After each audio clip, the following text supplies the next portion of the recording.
Welcome to this month's installment of Brass Chats, brought to you by Monster Oil. What is this, 21 year? Hey everybody, welcome back to Brass Chats. Today we are sitting down with a gentleman who has forged a career that is unlike just about any other trumpet player.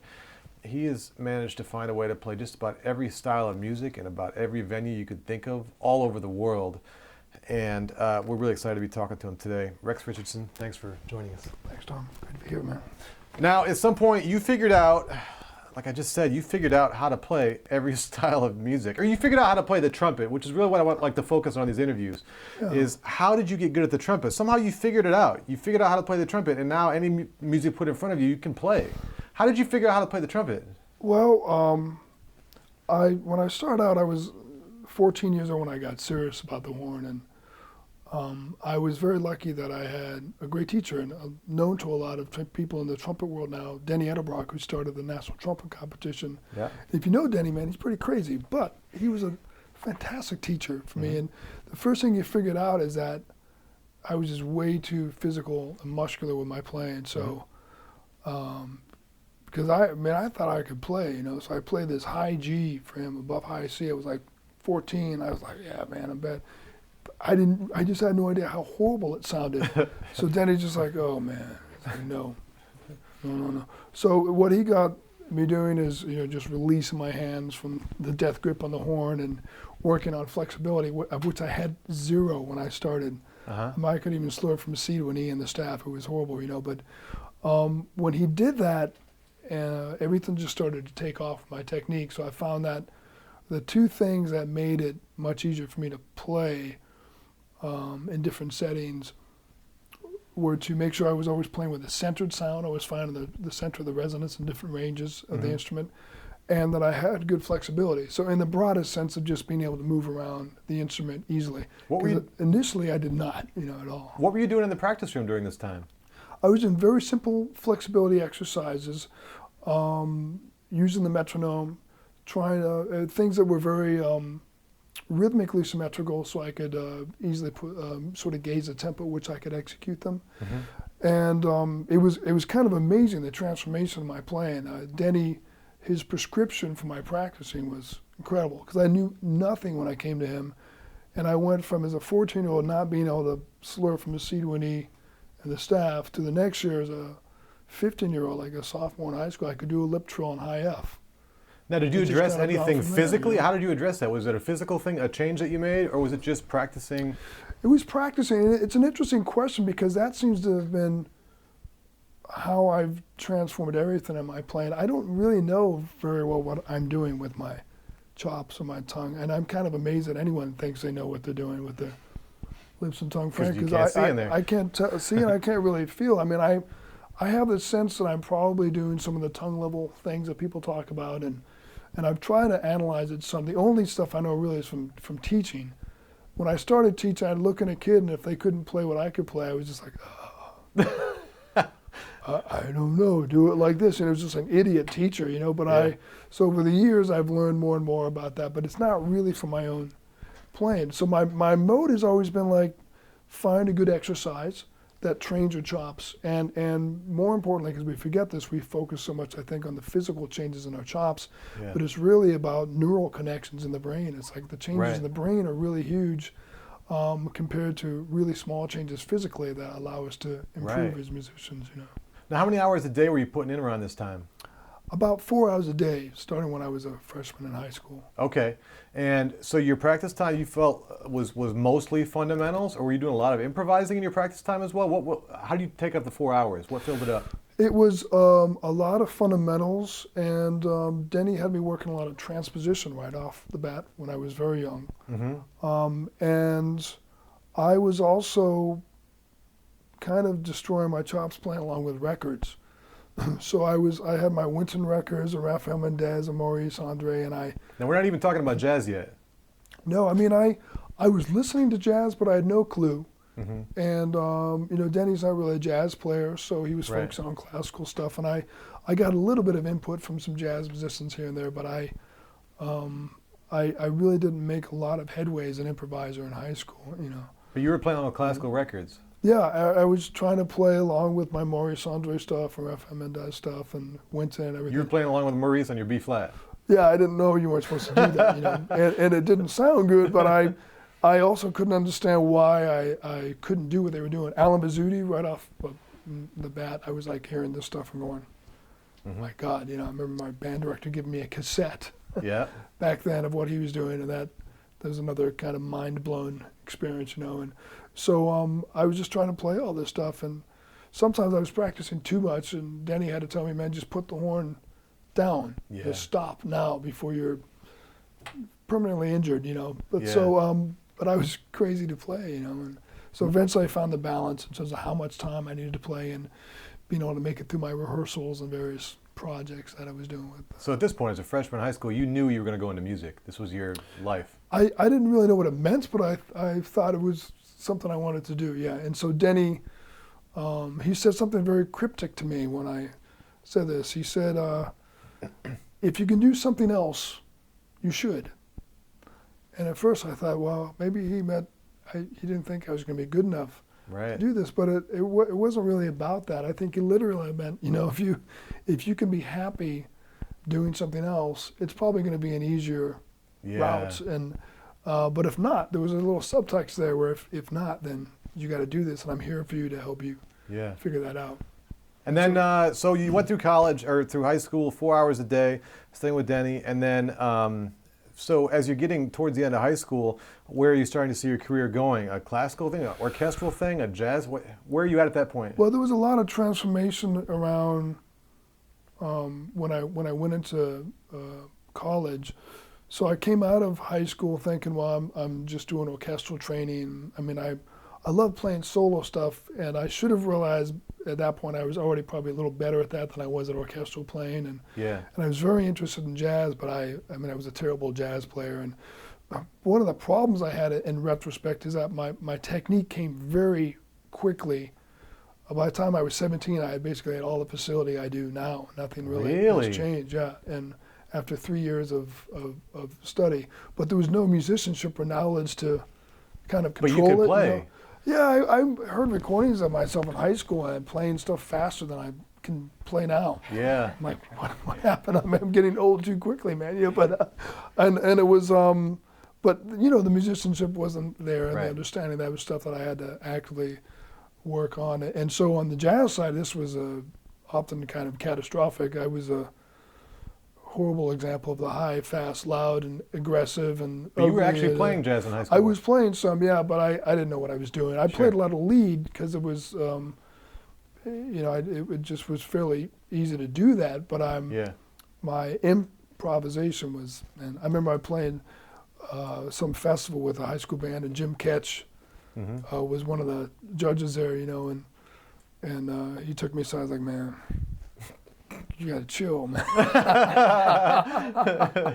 Learn something other than the blues scale and stop playing so much garbage, you know. So, but when I got to college, it was a huge transformation for me, and kind of a weird period for me, because I went to study with Chikowitz at Northwestern, but the timing was not great. It was a little bit late, and Mr. Chikowitz, he truly was a great man. Everyone, you know, says he was. He was just tired by the time I got there, and I didn't get to see that much of him, and I wasn't really enjoying working with some of the guys he was doing team teaching with. So you were at Northwestern? Yeah, I was, and I had my freshman year studying with him, and then I just dropped out of the music school.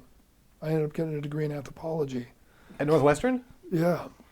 You have a degree in anthropology from Northwestern? I do. What the hell were you just gigging in Chicago and practicing? Yeah, man. I mean, it was a weird time, and I took an audition for Civic, and I got on the list. They had sort of a rotating list of players who would play. So I made that, and I made the orchestra in Northwestern. And then I just dropped out of the music school. So I was like, I got some places to play, and I was also got to play in a great brass quintet with some of the guys who were in the school at the time. But I wasn't getting lessons anymore. But unfortunately for my anthropology GP, I spent more time practicing than in the library doing my anthro stuff. But so most of my learning process for this point was kind of on my own.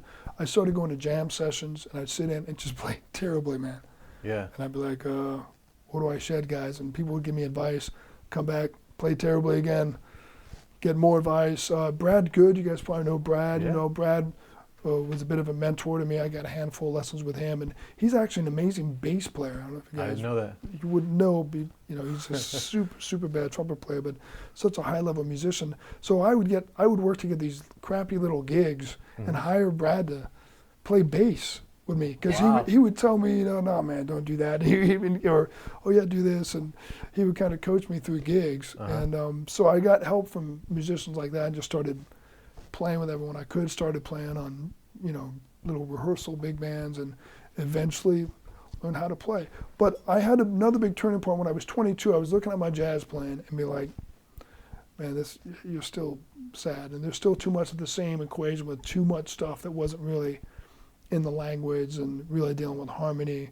I wasn't always grooving. I mean, playing with bad time and just bad concept, So I said, I'm going to start over. And I didn't really deal with classical music for, as it turns out, it was like 3 years. I was completely immersed in jazz. Okay. But it started with me saying, I'm only going to play like quarter notes and solos, which for me was horrible. No high notes, only quarter notes, and make sure everything is coherent and you're always in the right key at the You right go to time. gigs and do this? Yeah. Just playing quarter notes in the staff? Yeah. They must have loved it. It was like, what happened to this cat, man? It sounds like, Chet Baker, but with a brain tumor or something. Welcome to Brass Chats. Here we're speaking with a gentleman that sounds like Chet Baker with a brain tumor. That's Richardson. But it got better, what I mean? As I gained Right. control, I sort of trusted myself, say, okay, you can start using your more, because I mean, it's an interesting thing to point out that I think all of us end up connecting to the instrument in ways that differ from some of our heroes. Like I found that I couldn't play like Chet, really, or Miles for the most part, but I listened to those guys all the What do time. you mean you couldn't?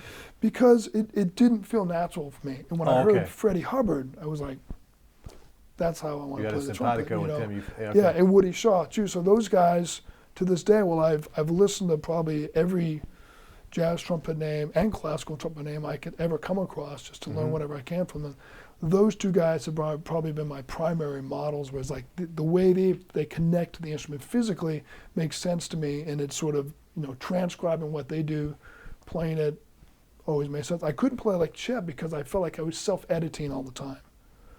I felt like I had to play far less than was natural for me. It just to play. wasn't part of who you were, yeah. Yeah, I mean, so what I love about Chet is that everything he plays is so structurally perfect. Right. So he's like my first go-to guy for students who are learning to transcribe. Like, check out Chet, because you can hear it. You can always hear Clifford Brown or Freddie, some of the guys who are super virtuoso players. Even though Chet was a virtuoso player too, he often held his technique in check. Right. But it's all perfect, just like, that's what, I mean, it makes me think of like I don't know if Bobby's heard me say this about Bobby Sue, but I think he's like Chet Baker on steroids. You know what I mean? Okay. Because he can play all kinds of stuff that Chet couldn't play, but it has the same perfect phrasing, the same perfect musicianship. Yeah, interesting. So yeah, but so I started realizing I'm going to keep learning from these guys, but there are other guys I'm probably going to connect with more directly in terms of how to play the instrument. So during this time, you played 3 years nonstop of jazz at Northwestern, getting your anthropology degree. Well, this is right after Northwestern, really, because I was on the scene just I was starting to do studio work. Were you making money at this point? Were you self-sufficient? I mean, you were working enough to get... I was working. I mean, I certainly wasn't getting rich, but I was playing, everything from studio work to wedding jobs to brass quintet jobs. So I would play classical music. I didn't really practice it, Okay. When that changed again was when I was 25, I think I was close to 26, when Rhythm and Brass called me, that group that had been started by Whiff Rudd and Charles Villarubia, Alex Shuhan, those guys who had left. So you weren't the founding member? No, they started in 1993, and they called me in late 1994, I think it was, where they realized Bob Thompson, who was one of the original trumpet players, was coming off the road. And they were looking for a classical guy who played jazz. And my name came up from a couple of their friends as someone they should talk to. And when they called, I was like, I don't know, I think I'm kind of just a jazz player now, But then they sent me their CDs, and they sounded good, man. And it's like I'd always been a huge fan of Empire Brass. Yeah. And for the classical stuff, that was like kind of the model, just this very big sort of energetic playing. And Charlie Villaruby did a lot of work with them. And he was often many times kind of the classical coach of the group in a way. So I got really excited when I heard that. I was like, man, I'm gonna try to get this gig. So I'm calling friends like Neil Bernstein, who's in Pittsburgh. Neil was amazing, man, and he was one of the guys I got lessons from. He was helping me prepare for my audition for Rhythm and Brass. It was like my classical jobs went to crap, you know. Yeah. So Kevin Hartman, because those two guys were playing in the brass quintet. So Kevin also helped out, and through a lot of luck. Incredible strokes of luck, the story is interesting, so I'll tell it briefly, but basically I flew out like on a Tuesday. I'm pretty sure it was my 26th birthday, actually. I flew out in the middle of nowhere, Kansas. They were playing a concert, I sat in with them, we played together. In fact, I pulled out the stuff I used to play when I had my chops. I'm gonna play Tomasi, I'm gonna play Brandenburg, and as I was preparing, I was like, wow, I can't really play this stuff yet. So when we got there, like, well, you want to play for us or you want to play with us? I'm like, I'd like to play with you, actually. That's funny. And we played for like 4 hours, man, just like all the stuff. And they were like, oh, we don't need to hear your solo stuff. I was like, oh. That's funny. But then a few days later, they said, it went well. And I sat down on the concert and said, we're going to be in Chicago in a week or like 10 days or something, or near Chicago. Why don't you come out, I think it was Portage, Indiana, somewhere around there, and play the whole concert as part of the audition, sort of a final. And I was like, okay, cool, I can do that. But then a few days before that, I get a frantic call from one of the guys, and they're like, man, Bob Thompson, who the guy was potentially going to replace, he's sick, man. We're at Chicago, we're at O'Hare right now, we're going to Iowa. Can you come? You're the closest guy who's like sort of, we have a relationship with right now in the group. Can you fly to Iowa tonight? So yeah, man, I'll come out. So I landed, it was literally like landing at the airport at 7 p.m. for a 7:30 concert in Burlington, Iowa. Go right to the hall, throw on a jacket, and I sight read 2/3 of the show. Oh my God. And back then I could do that because I was a freelance trumpet player. I was reading all the time. I couldn't do that now because most of what I play, I practice for 6 months or I play from memory. So, but back then, it was something I was fairly, I was nervous, but I could actually survive doing that. And so it went pretty well. And then there were snowstorms, so Bob got stuck in Chicago and like, man, can you stay out for a couple more days? And nice. So yeah, I can do that, guys. So I canceled myself in Chicago, played 2 more concerts, and then they're like, thanks, man, you really saved us. And I was like, well, I want the guy at the gig, so of course I want, happy to do it. And then when I showed up in Portage a couple of days later, they offered me the job. So I know some of the guys that they were going to hear after me, and if they had, I probably wouldn't have gotten the job. So no, I only heard one of your sets, and that's one of the trippiest things I've ever seen in my life. I saw one of your sets, I don't know, maybe 15, 20 years ago, whatever it was, and it was ridiculous. I mean, you start off with like a contrapunctus, and it sounds great. It sounds like, one of the world's great brass quintets. It was like musical and beautiful, and just everything was right there. And then there's like something else maybe, and then all of a sudden you guys just start grooving. And I'm like, oh, okay, cool. There's drums in a brass quintet. This is cool. And then you start improvising, and I'm like, oh, that's kind of neat. They got an improvising trumpet player in their brass quintet. That's cool. And drums. Oh, that's kind of neat. And then you keep improvising, and then all of a sudden it turns into like a 10-minute jam. I'm like, whoa, this is ridiculous. and it's really burning good. And it's like, so, you watch you, and you're playing contrapunctus at an elite level, and then you go and you start playing jazz like you could play in a club in Chicago or New York, and it's like, who is this guy? What is this group? And the drummer, the whole band is good. And it worked. Thanks, man. Any other group of players, it would just be like, what the hell's their problem? I mean, it was... But it worked. It was fun. The way it worked, I think, for us is that I think we did what all the groups that find like their own niche in the business do. Is they build their music around their own personalities. Exactly, yeah. And so we had like Tom Brantley, the trombone player, is a great improviser, and I had a lot of improv background, of course. And some of the guys didn't really improvise as much. And Charlie, the tuba player, he didn't really do bass lines improvise, but he could play like R&B kind of grooves and stuff and improvise on that. He actually played some electric bass, so he learned how to do that. And Dave, our drummer, was also the primary like arranger and composer in the group. So his ideas about music were like central to everything we did. So we just built it around that. Alex Shuhad could play a really good jazz on the horn and the piano, and he would play piano. And so we just sort of like, well, we can do this, and we would try to play. The only rule was like, well, if we like this music, let's try to play it. And if it doesn't sound worse as a brass group playing it than the original, then we'll allow ourselves to do it. Because, you know, some of these arrangements of, I mean, we did a lot of Beatles stuff and Pink Floyd and Zeppelin. It's like if it sounds like goofy brass music, we're not going to do it. But we managed to find ways to make it work, I think, pretty well. And one of the secrets of that was, I think we realized one of the problems with brass groups not sounding so good in this music is the way it's notated.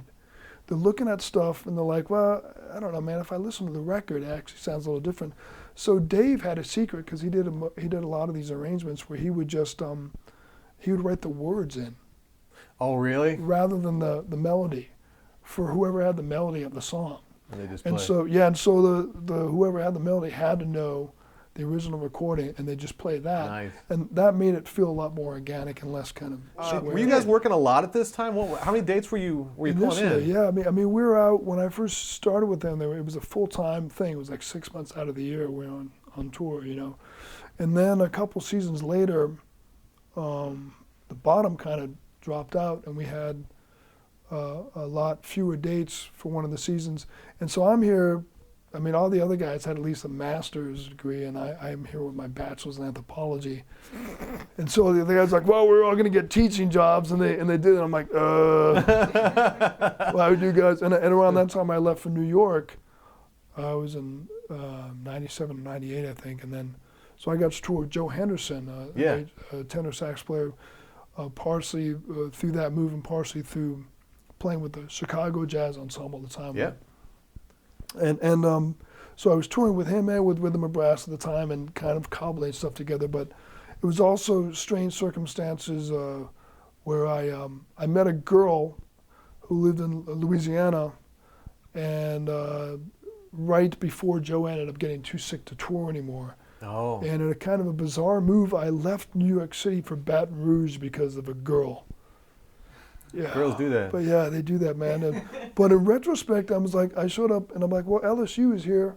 And I knew Jim West, the great trumpet prof at the time, and some of the, it turns out they had a jazz assistantship available, and I could study a master's in classical trumpet.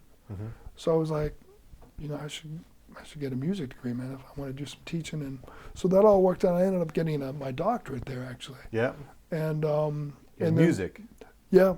And trumpet performance. No more anthropology, man. Yeah, social psychology. Yeah, I would not have been a good anthropologist, I think. But you want to talk about Joe Henderson for a second?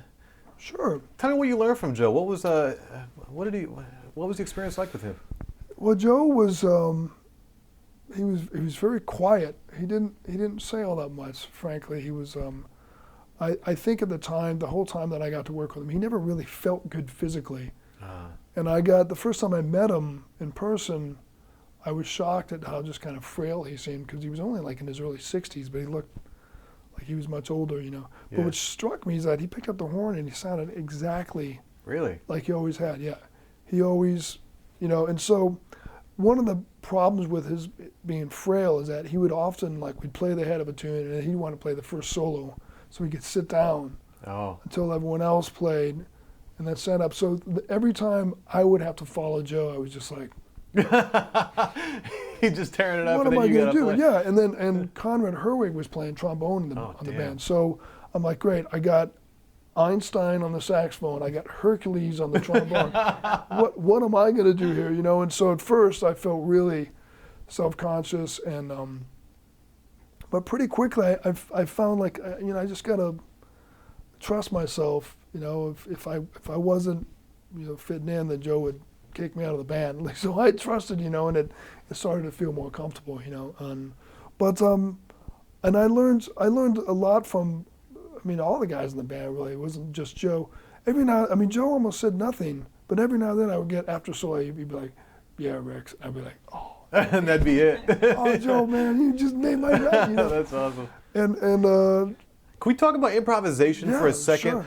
This is a very sort of a I guess controversial, you could say, education for improvisation. How do you teach kids to improvise? I see it generally falling into two camps, where you listen and play, or you study intellectually, book learning, study changes and stuff like that. I mean, where does your education philosophy fall? Or how did you learn, actually? I learned kind of spectrum. initially just doing everything wrong. So I feel like I'm particularly well qualified to teach like classical players how to approach jazz, because I found all the pitfalls myself. And where did you find success?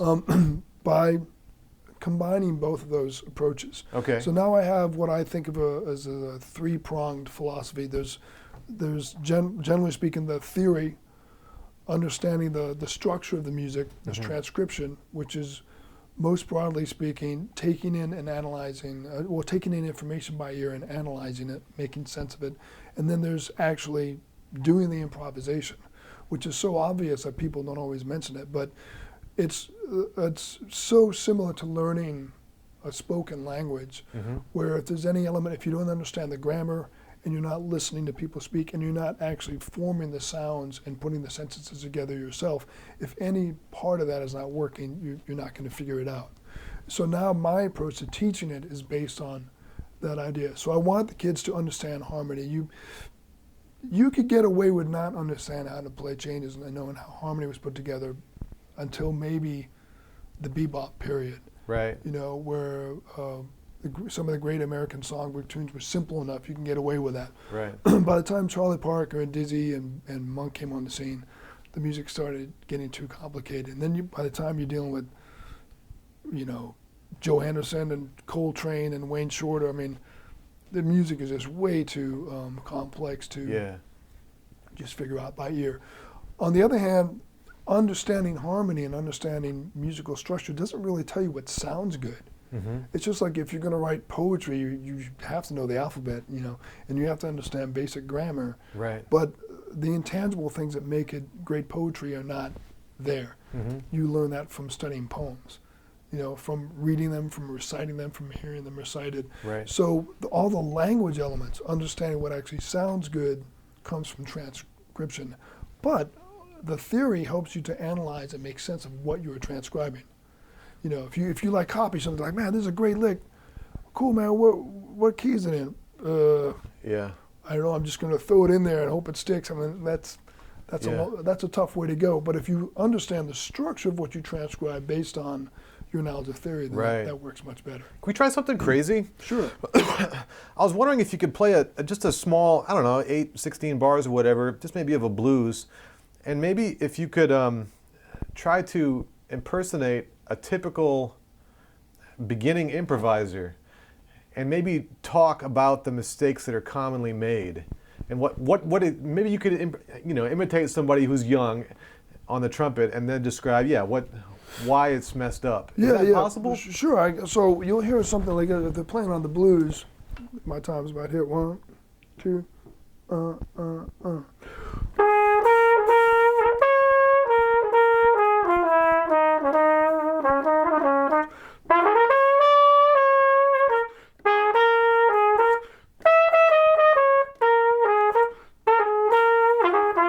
it just kind of goes on like that. Yeah. So there's no sense of form, and I'm hitting notes that cause to a trained jazz musician unfortunate clashes. You know?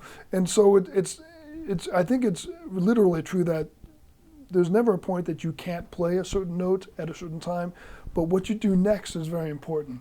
Yeah. You know, so if you land on a note that's, for example, if it's a dominant 7th chord, and you hit that major 7th and just leave it hanging there, it just sounds like a wrong note. Right. But if you do something from there, you can resolve it, make it. I mean, Woody Shaw used to play with that stuff all the time. You know, these things that are breaking the rules, but he would find ways to create cool tension. You know. So when you hear a kid play like that, what's the next step positively forward that their solo should sound like? You see what I'm saying? Yeah. Well, what I'm trying to get them to do initially is something more like this. 2,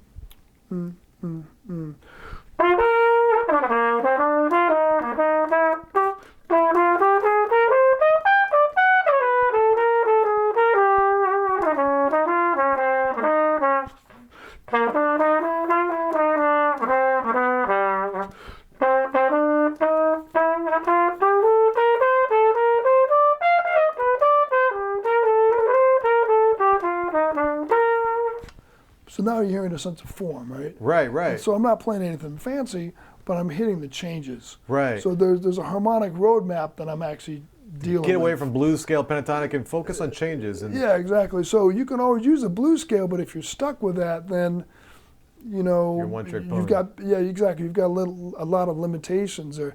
So one thing that's very important for me is to have the same command of harmony and form that any good jazz piano player or bassist or guitarist would have. Right. Because trumpet players, horn players generally, but trumpet players in particular, we don't seem to learn that unless we dig in. I mean, if a piano player is not making the form, is not playing the form, it's catastrophic, and so they have no choice. yeah. They either take care of that or no one wants to play with them. Yeah, right. But trumpet players, young players in particular, often learn to kind of skate over the changes. Yeah. If the rhythm section stops, they're, my Yeah. imbecile track is gone. What can I do? Yeah. And so learning to kind of generate the form with the lines you play is one of the most important skills, I think, in young jazz And that's your players to play. baseline, and from there you kind of find your voice and your individuality Yeah. on top of that. Yeah, I think That's the next step. I think it's people are overly concerned with like before you know the language, find your voice in the language. It's like no, man, it doesn't really work that way. Yeah. It's like me saying, well, I'm going to study Japanese. And I spent a few weeks doing that. Now I'm going to write great Japanese poems. Yeah, right. No, you're not, Rex. It's like it takes time, and I have to gain some mastery of the language before I'm going to do something that like that anyone wouldn't want to deal with. Yeah. And I think it's the same thing with playing jazz. Transcribe a lot. Just steal from everyone, because then if you don't sound like one exact particular jazz figure, then it doesn't count as the wrong kind of stealing, where you're just like, okay, you sound like a bad Miles Davis, Yeah. There's a lot of that kind of thing that can happen. But if you're checking out Miles and Chet and Clifford and Dizzy and Lewis and the whole pantheon of players, as well as other instrumentalists. I mean, I've listened more to saxophonists probably than the trumpet players in terms of the lines that I've learned how to play. But that allows you over time to start to make your own statement and, Right. and to sound like yourself. Cool. And I think that's a better approach. I got bad news. We're out of time. Do we have time to do a quick monster round? Do you know the monster round? You know the monster round, right? No, I don't know. Are you kidding me? You don't know the monster round? Holy crap. You didn't tell him? God. Didn't tell him. Son of a. Didn't tell him. All right. Well, this is the monster round. This Should is I our be special afraid? thing. I don't know. Definitely. Some people are. All right. This is a quick hitter round. It's just quick answers. First thing comes to your mind when I ask these questions. Okay. It's serious. I don't know, 20 questions or so, and then we're about done. Oh man, I want to keep talking about all this stuff, but yeah, we're out of time. But this will be good. First one's easy. You ready? Okay. The monster round with Rex Richardson. Favorite state in the United States? Washington. What's the worst idea you've ever had regarding trumpet? Thinking I could sit in with a klezmer band and make it work. Say I did not hysterical. distinguish myself in that setting. No. Favorite website? Favorite websites? Not that one. The other one. Wow, these are tougher questions. I mean, I'm always on United.com. That's the most horrible answer. That's boring. That's so boring. It's just That's 'cause okay, I'm though. traveling It's the all truth. time. Yeah, it's terrible. Which U.S. city has the best music? New York. In which endeavor do you find yourself the happiest? Playing the trumpet. What's your favorite snow activity? Throwing snowballs at people. Nice. Which piece would you most like to play in front of an orchestra that you haven't? Oh, wow, what a great question. Maybe the Chains. Oh, nice. Yeah. What's the most impressive thing you've ever built? Snow Castle. Nice. It wasn't very impressive. It was still the most impressive. But that thing. was the top. Yeah. Name two of the most important attributes of great students. Humility and fearlessness. Ooh. Favorite mode of transportation? I'd have to say flying. What's the best book you've read in the last year? The best book I've read in the last year is called Peak: Secrets from the New Science of Expertise by Anders Ericsson. What's the premise? It's all about people gaining mastery. Oh, I see. Anything from musicians to grandmaster chess players to Oh, that's it's fascinating. incredible. In fact, I've started a relationship with the author, and I'm trying to put together a trumpet method based on his. Oh, that's really findings. cool. Yeah, so he's like did a Skype meeting with a trumpet studio, and he's a really cool guy, That's as awesome. well as just incredibly brilliant. Yeah. What was your favorite college course? It was a course, an anthropology course called Culture and Madness, Oh, which was really hip. It was all about schizophrenia, which really makes me afraid of schizophrenia, but it was still really fascinating. Okay. Yeah, if you were to run for public office, which office would it be? I don't think that's going to happen, man. Which solo do you never want to play again? I don't know. A solo I don't want to play again. I don't know that there is one. Okay. Which deceased trumpet player would you most like to play duets with? It has to be Maurice Andre. Nice. On B flat or pick? His choice. Favorite fruit-based dessert? Fruit-based dessert. Yeah. Take your time with this one. It's an important one. Yeah.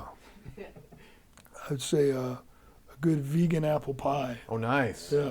What equipment are you on? I'm using a Yamaha Xeno large bore, and I'm using a Bach 1.5C mouthpiece.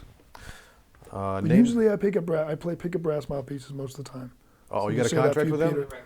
Peter. You got to deal with them? Yeah, but Oh. they know I'm messing around with mouthpieces. I'm trying to find Okay. a new thing. Yeah, so I'm on picket We too. love Peter, yeah. Peter's the man. Yeah. Name something you thought you knew but were wrong about. Women. Ah, damn. That's who you Yeah. star. My wife. Yeah, so- Yeah. We got two more. Okay. What's more real, perception or reality? I don't think you can really distinguish between the two. I think everything fundamentally is about perception. Okay. And favorite opera? My favorite opera, La Boheme. Rex Richardson, thanks so much for joining us. That was awesome. Thank you. Good pleasure, man. That was cool. Thanks.